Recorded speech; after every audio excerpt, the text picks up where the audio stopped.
कहीं भी बगल से ना? हाँ, ये दरवाजे का है जी? हाँ, टाइट करना पड़ेगा क्या? नहीं वो मैं देख लूंगा। केबिन नॉइज जो है अपन उसको पहले उसको तो अपन रेक्टिफाई फोकस कर कर ही लें। रहे हैं, यहीं से अंदर बिनेगा चौराहे से अंदर ले लेना तो। यहाँ से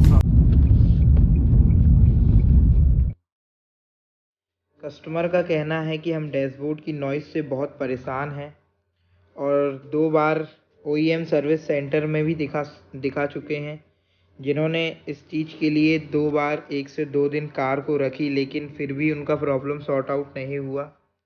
हमने लगभग 50 टू 60 किलोमीटर का एक टेस्ट ड्राइव लिया, जिसमें हमें समझ में आया कि डैशबोर्ड के अंदर से आवाज़ है। और ये एक्सयूवी की मोस्टली एक्सयूवी 300 हमारे पास आई हैं जिनको ये प्रॉब्लम होता था, लेकिन इतना लंबा ट्रायल अभी तक हमने नहीं लिया था।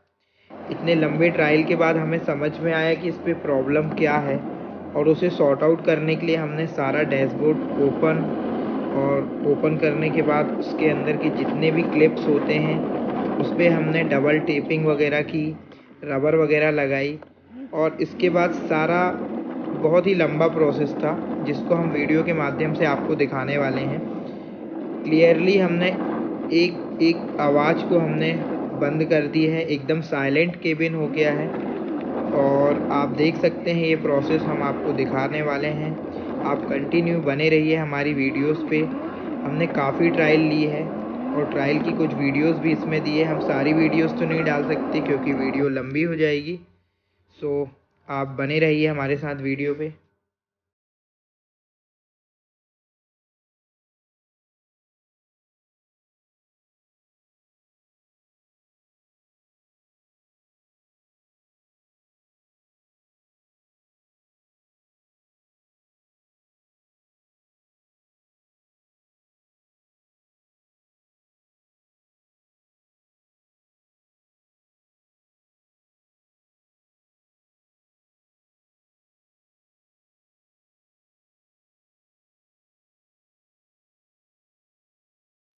ये प्रोसेस काफ़ी डिफ़िकल्ट है, जिसे करने में हमें 5 टू 7 आवर लग गए। और इसे करने के साथ साथ कस्टमर का कहना था कि लाइट भी इनको काफ़ी लो दिखती है, तो हमने हेडलाइट में भी एलईडी इंस्टॉल किया है, जो कि हम वीडियो के लास्ट में दिखाएंगे। काफ़ी अच्छा विज़न हो जाता है एलईडी लगाने से।